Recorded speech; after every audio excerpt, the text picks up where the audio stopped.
Bonjour, mesdames et messieurs. Good afternoon, ladies and gentlemen. My name is Eleanor McMahon, and I'm President and Chief Executive Officer of the Trans-Canada Trail. I'm so delighted to be with all of you here today across our country and across the World Wide Web as well. So we're thrilled to be here.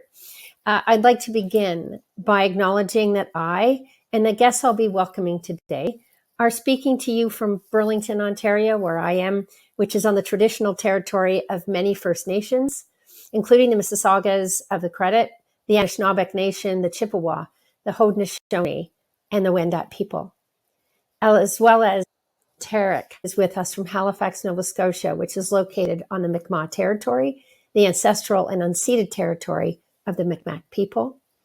And from the Whitehorse, Yukon, Mel Vogel, which is so situated on the traditional territories of the Tanquichan Council and the Kwalindun First Nation.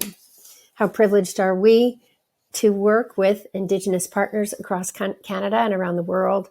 These peoples have lived on these territories for millennia, and we acknowledge them as past, present, and future caretakers of this land.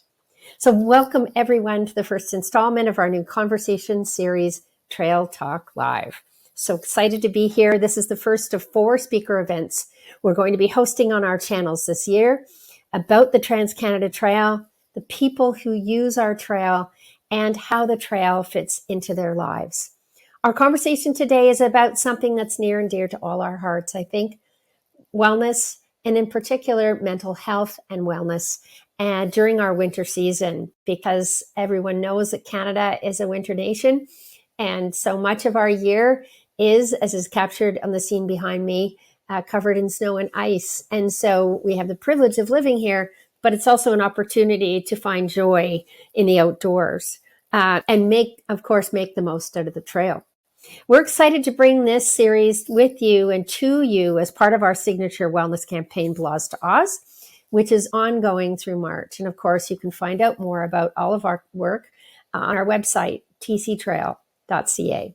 So joining us today are very special guests, 2 of them. We're so pleased to welcome Tarek Haddad, who's the founder and CEO of Peace by Chocolate, and German-born, Yukon resident, an amazing hiker, Mel Vogel, who recently completed an astonishing 5-year, 20,000 kilometer coast to coast to coast through hike along the Trans-Canada Trail.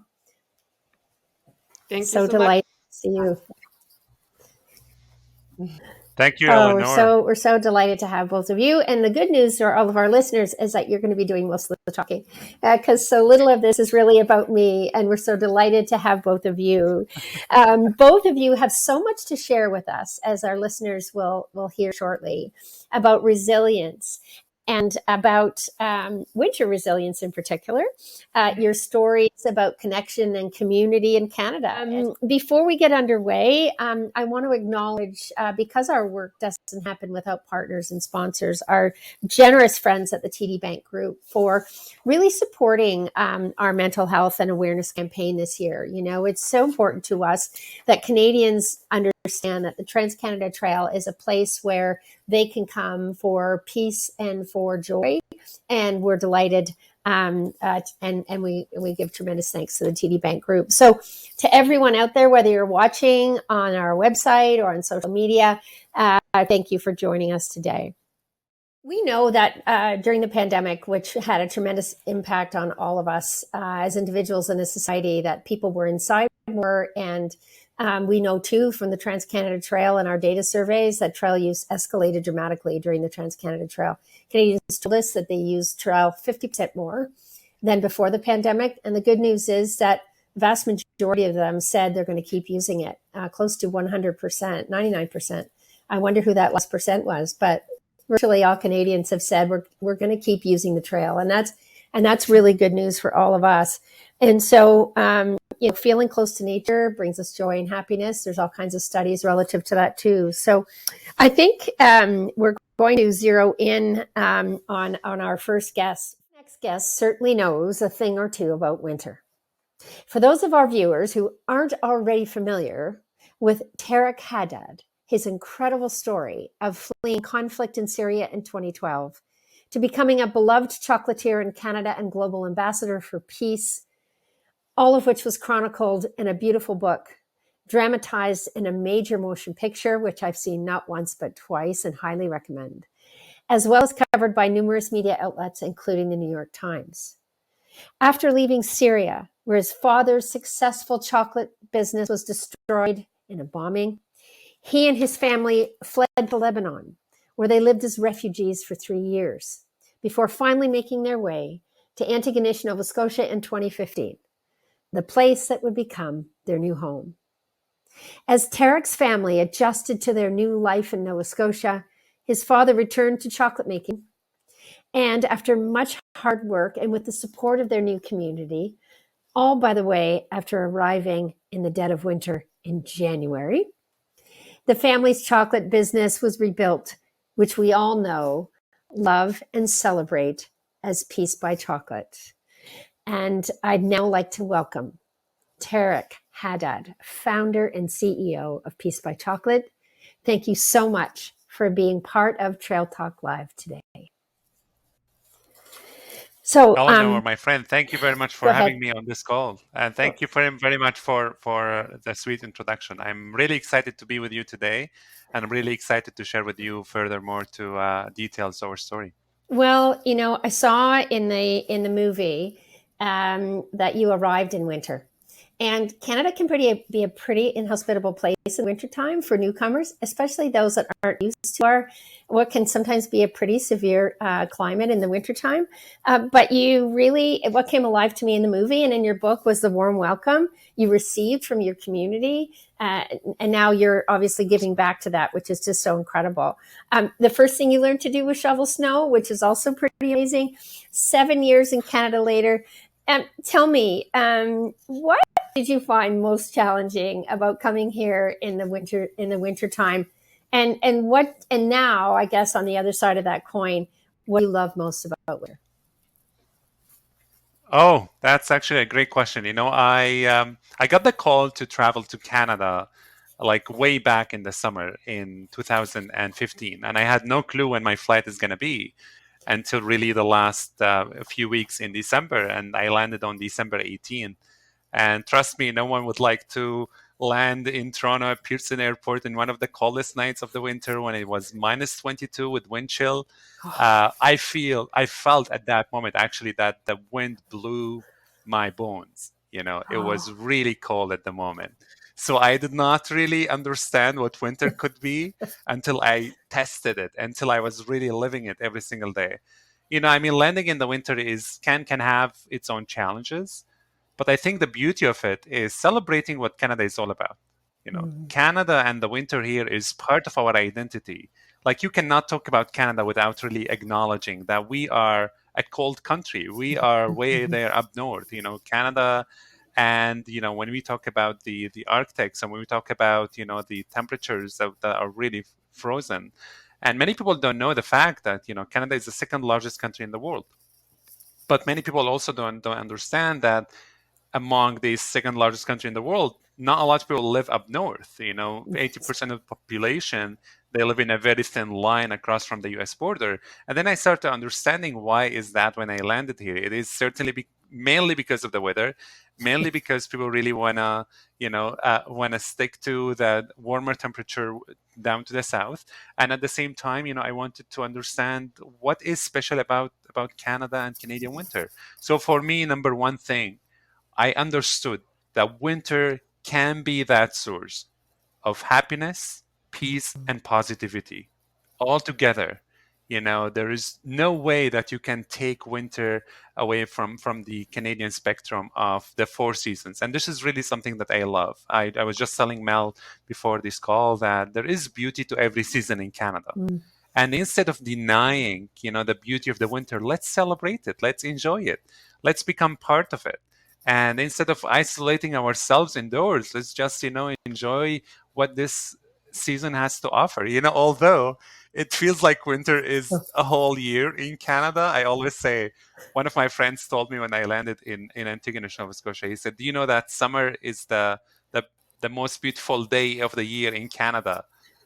And then, like winter is really the whole year long. And it was really interesting, but I really found the full warmth of the community that embraced us when we arrived here. And at the same time, there is no, one of the best advice that I got, um, that there's no bad weather, but there's bad gear.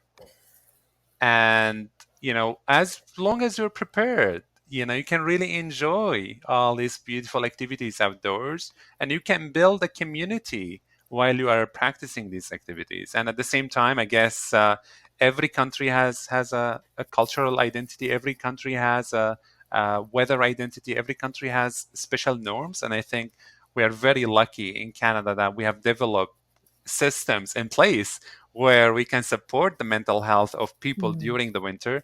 Thanks to you, Eleanor. Thanks to everyone who's really working so hard to promote all these values. And I think, at the end of the day, we got to admit that winter can be a source of connection and can be a source of building communities.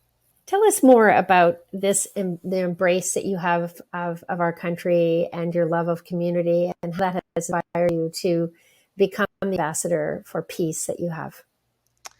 I think newcomers are a mirror to Canada and Canadian values. I always say, whatever you give, you will get back. And Canada gives people a chance for a fresh seed of a new beginning. Canada gives people freedoms, human rights, dignity, compassion, empathy, respect, peace, kindness. All these are the ingredients of a perfect recipe for a delicious meal at the end of the day, which really we gather all around as Canadians and we enjoy. And I truly believe that I became a Canadian citizen in 2020, just 2 months before the pandemic. And it was the perfect day ever. I announced my day of marriage to Canada as I became a Canadian citizen. Although my fiance is gonna kill me because I'm gonna get married later on. But the story is, Canada has a lot to offer to newcomers. For me personally, I honestly believe that Canada is the greatest nation on the planet, because you can go and live, uh, for example, in many places around the world, but you cannot have the nationality within 3 years. While Canada has given me the chance to belong and celebrate my sense of identity right within a short period of time after landing here. I always say that Syria is my home by birth, Canada is my home by choice. And that home of choice of mine, I will cherish forever.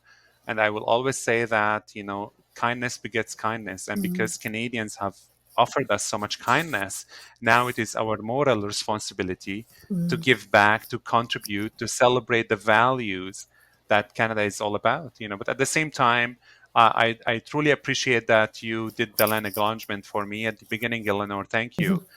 We have to understand that as newcomers and as Canadians, we have that responsibility to understand the true meanings of fighting injustices and fairness. Because as we are talking about winter mental health on this call, we have to understand that not everyone can afford the idea of getting all these gears and clothing and be so warm to afford going out and practice and exercise and do all these fun activities of skiing or hiking or do whatever. So I think really we have to understand the gap. There is that gap still in the community, and we have to understand that we really need to fight that unfairness and injustice. But at the same time, talking about Indigenous people, we really need to come together to fight for reconciliation. The first chocolate bar we created in our company was called Wanta Udi, which means peace in Mi'kmaq. And there was someone who called me at the time and asked me, "Do you really understand as a newcomer the true meaning of reconciliation?" And I looked at him in the eye, and then I really said to him, there is nothing nobler than spreading our message in the mother tongue of the land that we are on and the land that we call home, which is Mi'kmaqi. We are here for a reason, and I think that reason is building connections. And connections cannot happen with exclusion. You need to be very inclusive. You need to understand diversity with different lens. When you come together with people from different backgrounds to really know what struggles they're living through before we talk about any kind of reforms or any kind of spreading values that are really at the heart of each Canadian. And I truly believe that our family did not come to Canada to take. We came here to contribute. We came here to give back. We are not running a business, actually. We are running a cause deeply rooted in the idea of making everyone very grateful that we live in a peaceful country. Even enjoying winter is peace. Even living in Canada in January and understanding that you are not going to get killed by or bombarded by a mortar rocket or an airstrike, this is something that each Canadian really should understand is there are things in life what we take for granted. We can afford to take anything for granted, but we cannot afford to take peace for granted. And I truly understand this in a whole different way after our family had to live through so much war and so much struggle. Thank you. Honestly, I could listen to you all day long, Tareq. What is your favorite thing to do outside in the winter? And how do you find joy in the winter season? Well, I found out since I came here that moving outdoors and moving your body physically is absolutely the greatest benefit for your mental health. So I enjoy every single activity from hiking, from actually I'm learning skiing right now, but certainly enjoying the trails outdoors every single day. So I developed a routine for myself. Since I came here, I spend at least between 40 to 60 minutes every single day outdoors. It doesn't matter if it's snowing, it doesn't matter if it's freezing rain, if it's shine or rain, it does not really affect my idea and my belief that really being outdoors is the perfect way to enjoy what nature has to offer to us and to enjoy the perfect 28,000 kilometers that you guys are promoting throughout Trans-Canada Trail, the longest trail across the world, and I think there is so much there for Canadians to enjoy, but at the same time, one of the things I did not understand throughout the winter when I landed here, I did not understand how much these activities can promote the sense of building new networks around you. Every time I'm on a trail, even before people started to recognize me because of the movie or the book or etc., people would come to me when I first came to Canada and say, well, hello there, neighbor. How is it going? How's your day been? Tell us more about your family. When did you guys arrive here? And I think that was the first form of storytelling that I started developing. My family landed on January 7th. I just have a very funny story. My mom would be back in Lebanon at the time, and she'd be like, son, where are we going to stay? And at the time, my family didn't know what Canada is like in the winter, right? They're still back in Lebanon. And I was like, Mom, it's a small town called Antigonish. And she was like, Antigua what? I said, Mom, it's Antigonish. And she was like, okay, how's the weather up there? I'm like, it's beautiful, Mom. And then she'd be like, send me some pictures of the town. And I'm like, no, I'm not going to send you pictures of Antigonish on January 6th. So what I did is I downloaded the pictures of Antigonish in the summer and I sent them to her. And then she landed in Canada on January 7th. She arrived in Antigonish on January 8th in the middle of the blizzard. Oh, dear. And it was snow just every single place. And then she would go home. Thank God she arrived in the night, so she didn't see anything. And then the next day she would wake up, she would be like, what is the green? And I'm like, Mom, it's going to come. I swear to God. It's happening. It's going to come soon. It's sleeping. But the story about my mother and her love. Yes. Sorry. Exactly. Yeah. And the story about my mother is, she was stunned about how beautiful the snow is. But like every other Canadian, she would wake up every day and then she'd be looking out the window and then she'd be like, oh, look how beautiful that is, how pure, falling from the sky, touching the earth, how just very gently, just touching our cars, and all this snow is going to be something that our kids are going to form all these snow persons, of. And then the first day she was excited, the second day she was excited, the third day she was less excited, then the fourth day she opened the door and then there was like 60 centimeters of snow that needed to be shoveled. And then she was like, when is that gonna end? And I'm like, Mom, it just took you 4 days to really hate the snow. And we had so much fun, really getting acclimatized. But at the same time, I remember, if you go on my Instagram, that was in 2016 or 2017. I remember building that giant snowman on one of the trails across from our house in Antigonish, and it was really amazing. So there are countless activities that people can do outdoors in the winter. Get outdoors. You will find them. Oh, yes, 100%. And if you're in Halifax, if they're on the Trans-Canada Trail, they'll just about find their way to your beautiful store, which we had the privilege of being at last April when we launched our campaign. So, That's right. I'm going to close our segment with a bit of a shameless plug. A few comments perhaps on the partnership with the Trans-Canada Trail and what that's meant for you. Absolutely, Eleanor. We have many partnerships with incredible organizations across the country, but the partnership between Peace by Chocolate and the Trans-Canada Trail is something that is very dear and near to my heart. I truly believe in the power of businesses giving back to communities, giving back to organizations that they are doing good. We are not in the business to make wealth. We are in the business to make sure that we are giving back, that we are growing our community, and we are thankful for the Trans-Canada Trail to be giving us this opportunity as a platform, as an organization, to maintain the trails, to develop them, so more community members can have access to them, and at the same time, that the dollar that is donated from every chocolate bar we created, whether it's the trail trekker, the peace taker, the nature lover, all of them, the beautiful collection that your team and our team have worked on tirelessly over the past few years, this can continue to inspire not only the public but also other businesses to contribute and be there for our communities. So we are thankful to you, Eleanor, for your leadership, for your organization, and we look forward to seeing more successful highlights among this journey on the trail. And we are really as well very lucky and proud that our location in Halifax is right there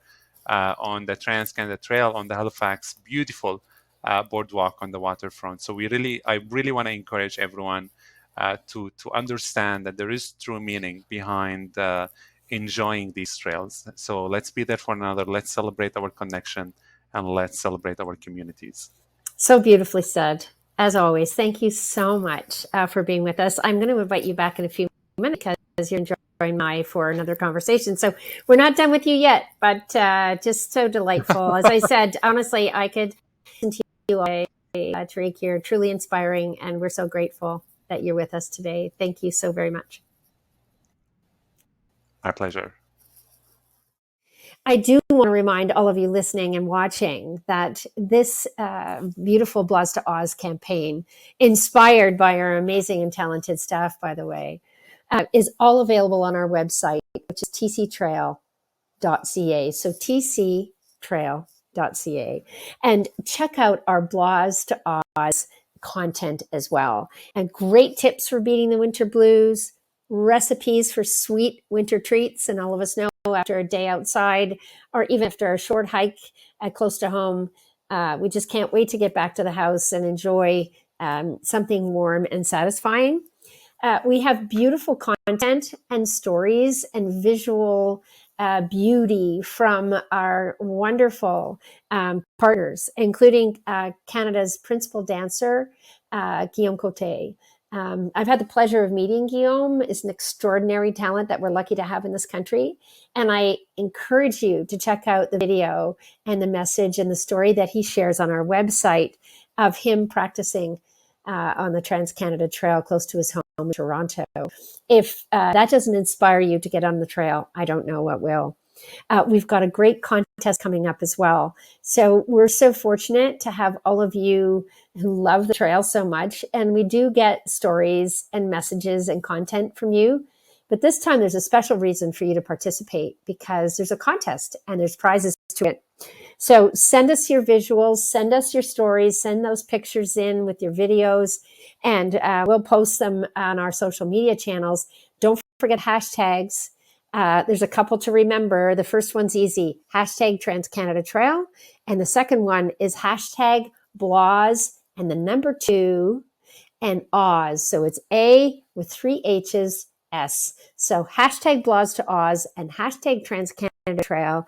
Tag us on our social channels, and you can win amazing weekly prizes from our partners at Columbia. As you can see, I'm wearing my lovely Columbia jacket today. We're very proud of our partnership with Columbia, and we thank them for their generosity. And of course, Peace by Chocolate, an incredible partnership for us that we're so privileged to have. So we're going to transition now, if I may, back to our next guest, Melanie Vogel, who I know has a beautiful story of inspiration and resilience that she's going to share with all of us. Thank you again, everyone, for tuning in. We appreciate you very much. We welcome you, and we're so delighted to have you here. Thank you so much for having me at your talk here, speaking for the Winter Wellness Campaign for the Trans-Canada Trail. What did life on the trail teach you about the country?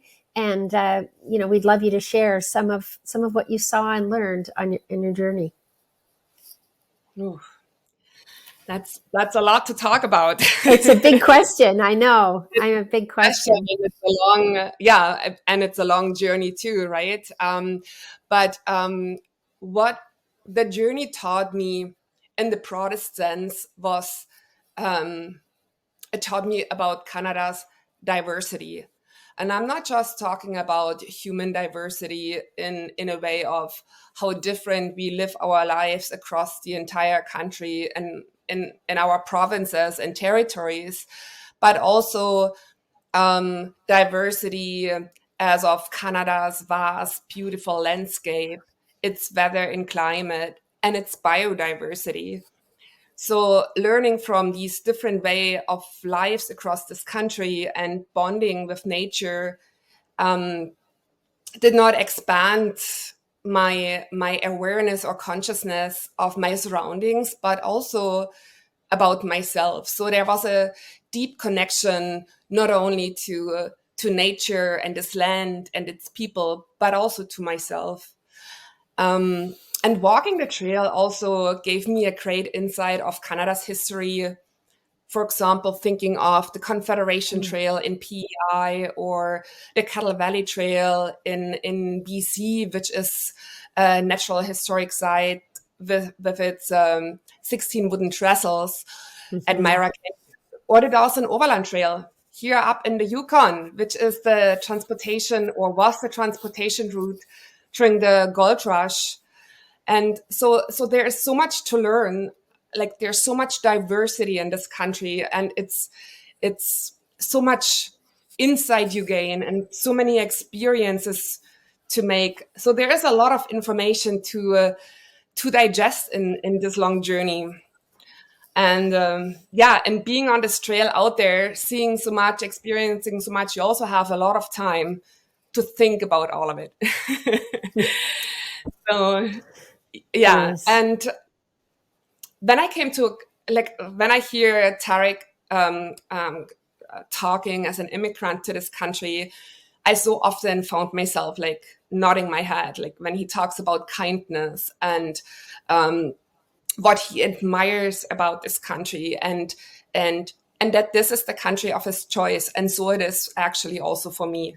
And I came to this country because I knew about the friendliness of its people, but I also knew about its wilderness and these wide open spaces. And I feel like over the past 5 years that I kind of lived, I'm not sure how to say that, like the Canadian dream or my Canadian dream, and slowly but steadily deepened this love or my love for this country. I hope this isn't too difficult a question, but sometimes when I'm listening to you and when I read your story, what really jumped out at me was, my goodness, there must have been times when you wanted to just give up. There must have been times when you must have just said, oh my God, it's just so hard. Why am I doing it? What kept you there and what kept you going? There were for sure these moments. And I think we all, like, life on a trail is basically just a mirror of our everyday life. We are going through these phases where we are like super happy and euphoric and everything just works and flows. And then there's moments where everything just seems so difficult and you're dragging along and you just, you're so tired. And I did experience all these kind of phases on the trail as well. But I always said to myself, when I found myself in these situations, what is the alternative? Staying here or going back to society? And I wanted, and I always said, if all my struggles outweigh the joy and the contentment and the happiness that I experience on the trail, I will stop. And that never happened. I did struggle, but it never outweighed the other side of it. And I like life on the trail. It's not always easy too. You walk through so many different terrain, so many different weather.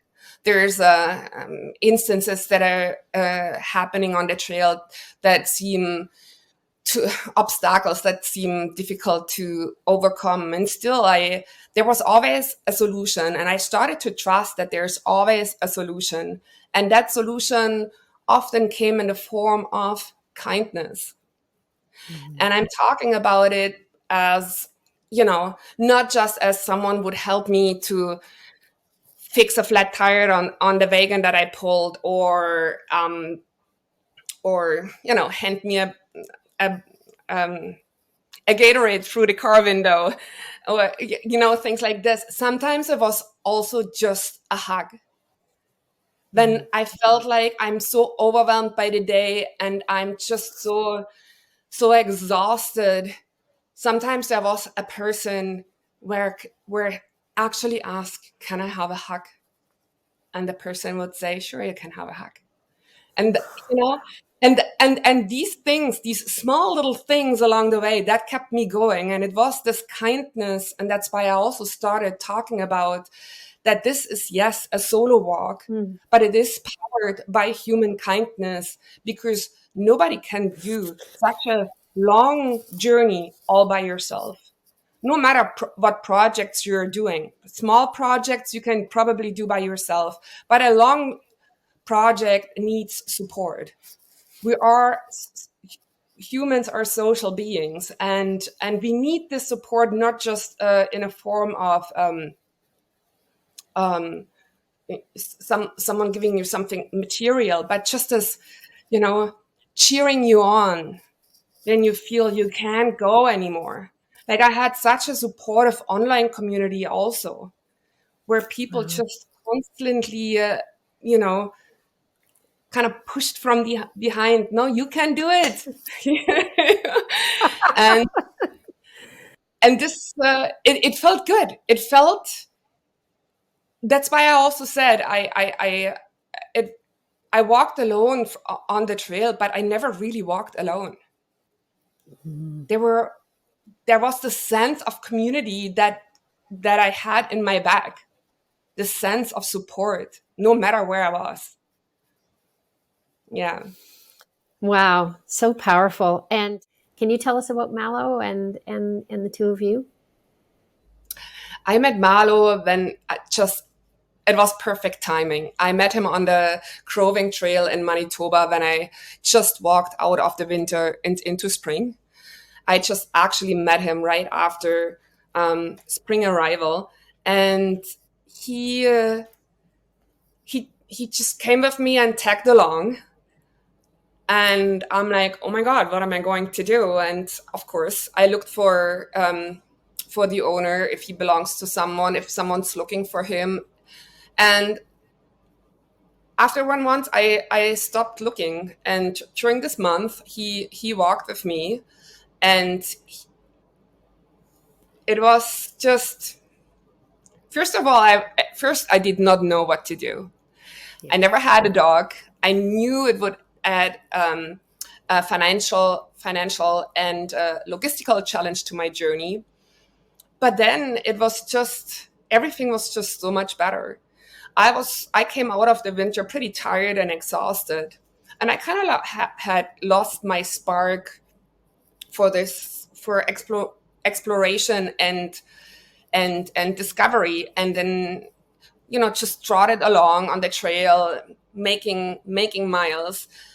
And he brought back this spark. He had this unbroken desire for discovery, and this just such a strong enthusiasm that it was just so contagious.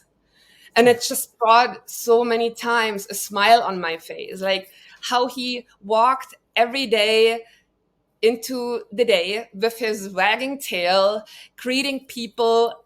And, I'm walking behind my dog, and people would always come to me and say, "Oh, he's so friendly. He looks like he's smiling." And just seeing how he met people on the trail, and then how people responding to me about meeting him, just that alone just made my day better.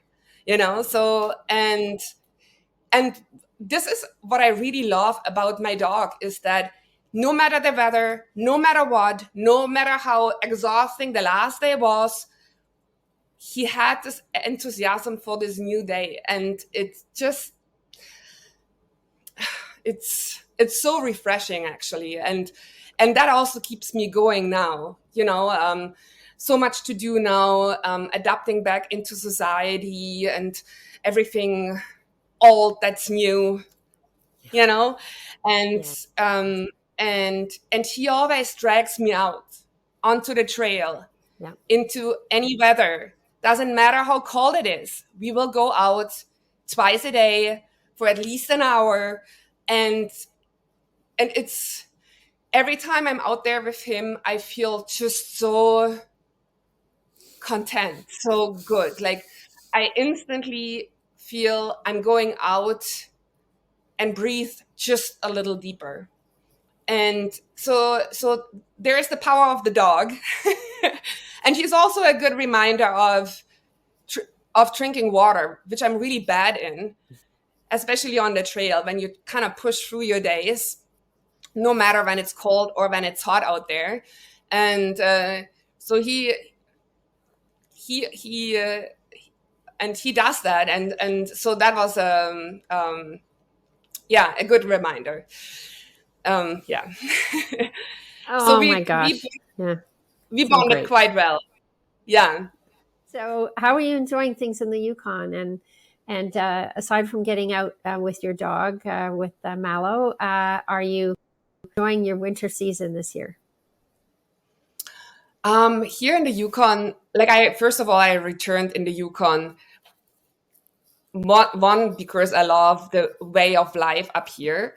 And the second is that it's so wild. It's so natural in the Yukon. And there is so many reasons to go outdoors. And because it is so cold, you have so many frozen lakes and rivers and so many trails.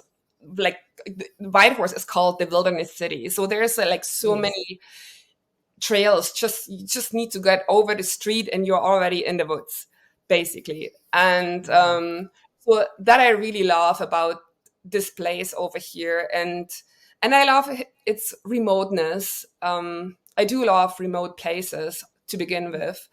And here, I hear not really people complaining about the cold up here. People have just adapted to the cold. They're prepared for it. They're just living their life.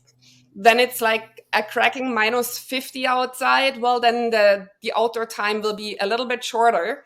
But other than this, if it's a balmy -20, you see people out and about doing winter activities, from skiing to just walking the trails, which I do a lot. And ski doing is big up here, of course, because it is such a wide place. And kick sledding is a thing. So one of the winter activities I want to try now is kick sledding here in Yukon. I got introduced to it meeting a man on the trail doing exactly that. And he had me stand on his kick sled. And so you kind of kick back to move the sled forward. And I also learned it can be a team sport with your dog, which is even better. So you kind of think of mini mushing. Okay. So you do mushing with one dog in front of your sled. So I thought this would be like some good exercise for the two of us and some good teamwork as we have to collaborate, keeping that sled on track.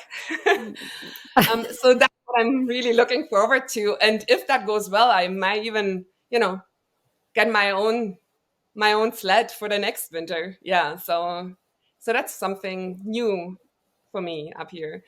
Mm-hmm. Wow, kick sledding. I've never heard of that. You No, described it really well, by the way. As soon as you said it, I got it. I thought, oh, wow, that is so cool. And the dog too. And he's a lab, isn't he? Is he a golden yeah, lab? Yeah. yeah, he So he'd is. have the strength to do that, and he'd probably enjoy it, Oh, and yeah, it'd it. be good exercise for him too. Yeah, absolutely. Oh, Yeah, and he loves to run and he loves to run and he loves to pull. He's actually kind of a lab husky mix. So yeah, he has a little bit of husky in him from what I learned from the vet. So he does love to pull. So that is oh my perfect. gosh, Yeah. amazing. Well, metaphorically, it sounds like he pulled you across the country at times as well. You know. For sure, to the Arctic and Pacific Ocean, yeah. Well, Taking over we as, were. Sorry. taking over as expedition leader, I was just wanting to add, yeah. That's Oh my gosh, that's his his, personality. yeah. Oh my gosh. Well, I hope to get to meet him sometime, and you've captured my imagination to go back to the Yukon where I haven't been in years. So I'll be sure to let you know if I'm coming, because I'd love you to show me around and certainly visit that part of the country again. It just again, I'm going to repeat what I said to Tareq. I could talk to you for hours, Mel, and I'm so proud to meet you and so grateful to you for being with us. Story. I think we're going to take a little break and bring Tareq back, actually, or perhaps we're not breaking through the miracle of technology. We'll bring him back. And look at that. We're together again along the trail. What a beautiful conversation you guys had. Yeah, That's Thank amazing. you. Your store, your home, your where you live is right along the Trans-Canada Trail.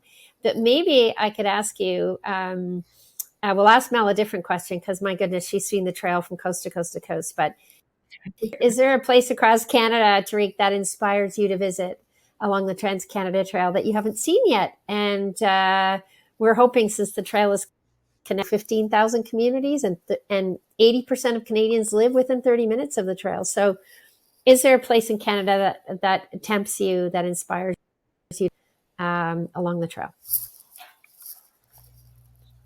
Well, certainly, I mean, I have traveled from coast to coast. I haven't been up north yet. So the Yukon certainly is on my list. I'm coming for you, Mel. So this is really something that always inspires me. So Canada is that vast country, and there's really like no one location that you can say, okay, well, this one is the place where I need to go. I think Canada is a beautiful country that is very vast and very diverse, and I think we really need to celebrate it as it is. Nova Scotia, where I live right now, I cannot come close, to finish being on all the trails in this beautiful province.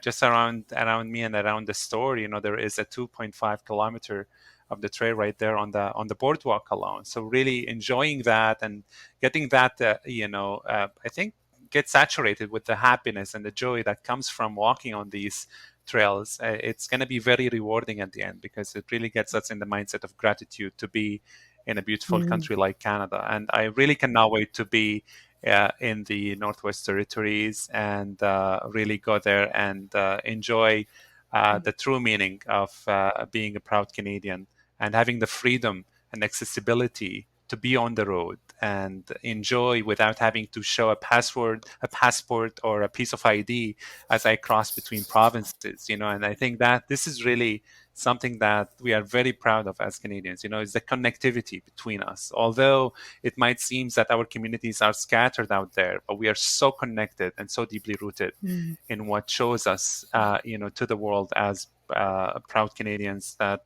we have so much in common, and we love Putin. So here you go. We got so much there that Canadians can enjoy together. Plus, now we are introducing the concept of connecting Canadians through chocolate. So I really cannot wait to see what the trails have to offer for the new generation and the newcomers, especially the first generation of immigrants who come here and try to find different sense of belonging. And I really think that the Trans-Canada Trail is a great home for all of us. I love that. Thank you. Your comment about poutine, and who doesn't love poutine, by the way, inspired me to think of a question for Mel. And Mel, I no pressure, but maybe talk about a culinary experience. Was there some delicious delight that you tried on your journey that has you looking back and thinking, wow, I know, fill in the blank, and it was amazing and memorable? One of the culinary experiences I had was the Jigs dinner in Newfoundland, a must-have when you visit the island. Another one was an invitation to the Pig River Reserve, where I got served beaver. That was very special. And when I finished the Arctic Ocean in Taktiak, I was also invited for a traditional dinner over there, which was snow goose and caribou head. So it was quite interesting and something I will for sure never forget. Yeah. So that also shows how different our country is. So I really have eaten so much different wildlife, like moose, caribou, snow goose, beaver. Like that is for me Canada, So getting a taste of it all. Yeah. Wow. Well, what a great note to end on for both of you. And again, I just want to thank you from the bottom of our hearts, really, for coming here today, for sharing your inspiring. Honestly, I could speak to you both for hours, as I said earlier, and I know that our listeners are really going to enjoy hearing from you. What a bright spot you've been in everyone's lives, especially today when we're talking about how to end the winter blues and how to turn your blahs into ahhs. And I literally, after this broadcast, walk Mel on the trail and spend a few minutes outside. You both inspired me so much. And I'm going to come home and have some of my lovely chocolate, because I always have some on hand. So, although it's just long in my house, that's for sure. So I want to invite our listeners to visit our website, tctrail.ca, to look for more information about our Blahs to Ahhs campaign, to look on the trail and find your place and get inspired to explore, and think about some of the culinary journeys that Mel talked about, and some of the places that Tareq, you mentioned you want to visit. So thank you again to TD Bank Group for putting this on today, and to all of the trails that make the Trans-Canada Trail so incredible, and to all Canadians who inspire us every day. So thank you, everyone. Thank you, Tareq. Thanks for being with us. What a pleasure. Thank you for having me. Same here. Thank you so much. And I'll say auf Wiedersehen. Yes? Auf Wiedersehen. Auf Wiedersehen.